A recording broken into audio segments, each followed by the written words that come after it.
What's up mga tropa peeps? Natutulog ako, nagising ako sa mga radyo. Share ko lang tong binigay ni Bayaw. Alingatong. Ayan. Yan pala yun. Yan. Alingatong. Buksan ko.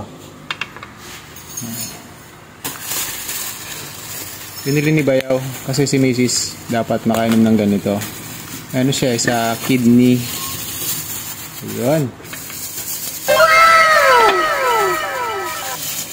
Akala ko nun, balat ng puno ng alingatong yung ginagamit. Siguro pwede rin yung balat, ewan ko. Basta ito yung binigay.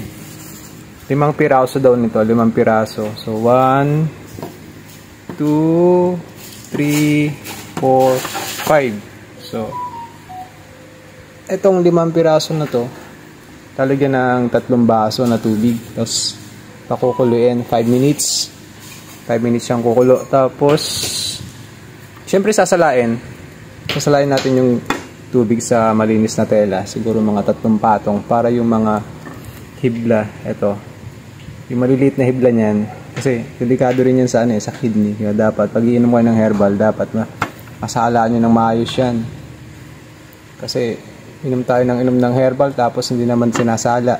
Wala din. Sa kidney rin ang punta ng mga maliliit na So, ayun. Try natin to. Kasi marami nang nabalita na gumaling sa sa ganito. Alingatong. Amuyin ko nga. Amoy siya? Amoy alingatong. Baliw ko yata Natural. Alingatong. So, tara, laga natin. At baka may laga pa ng iba. What the fuck?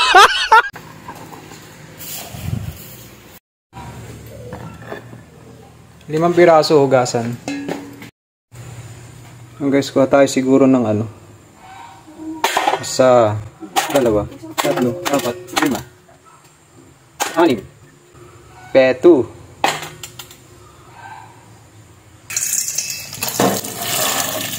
Guys, natural lang na hugasan muna natin lahat ng iinumin, kakainin, herbal man yan o kahit ano man yan, dapat hugasan muna natin yan bago natin inumin o kainin. Washi.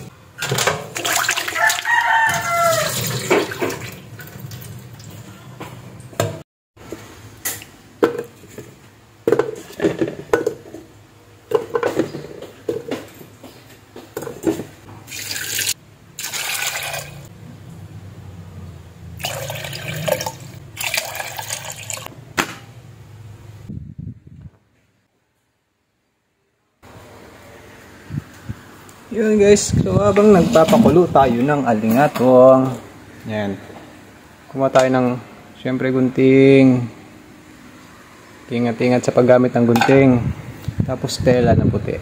Yung pagkatela niya medyo seda para maliliit yung pagdadaanan nung sasalain natin. Pwede na. So, gupitin na natin.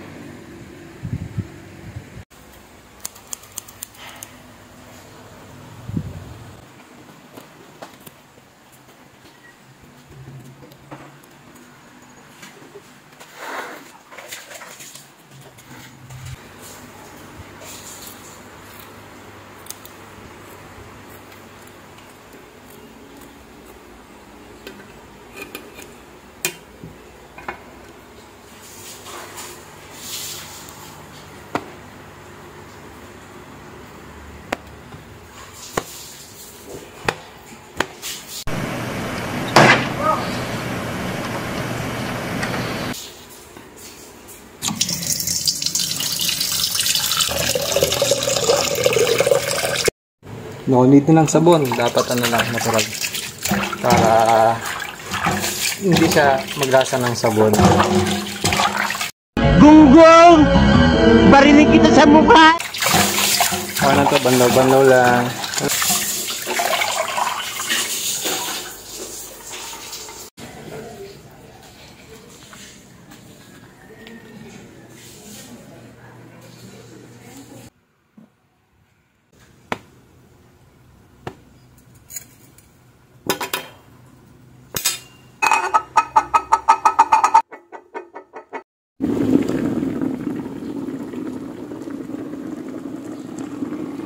Oh, mainit.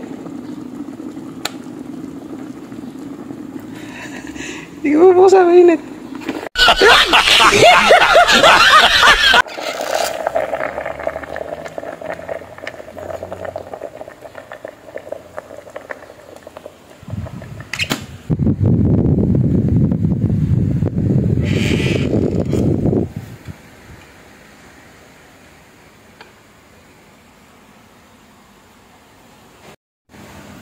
Habang pinapalamig natin ng maayos kasi hindi naman natin pwedeng isalin.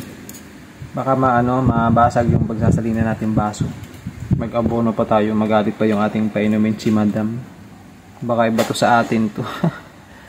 So i-ready ko lang yung strainer.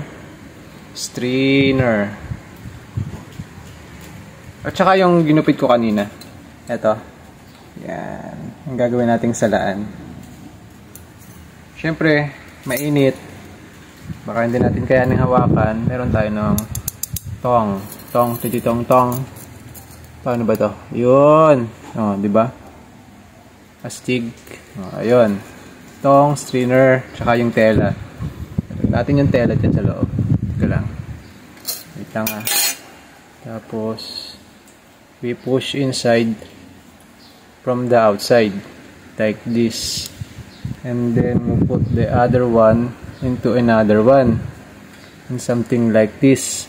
Yeah. Loki.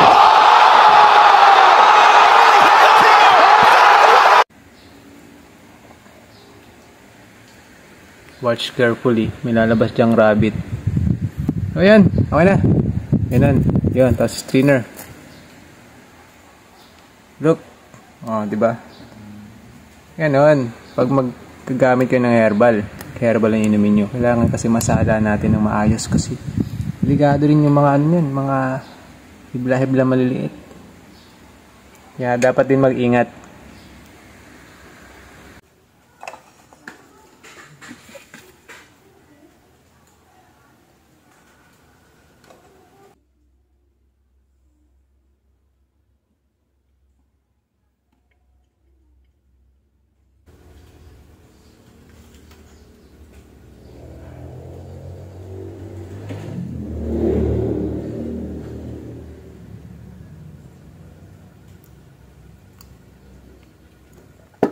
Yun.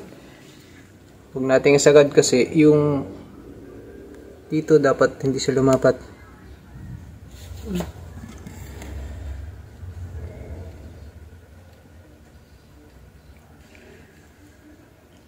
$210cc 1 cup. That's enough.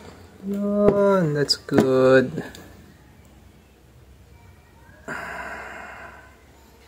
Guys, nangyay na. Salang. Ayan yung mga nainom natin. O ninyo. Yung mga mahilig uminom ng herbal. Although herbal, magaling yan.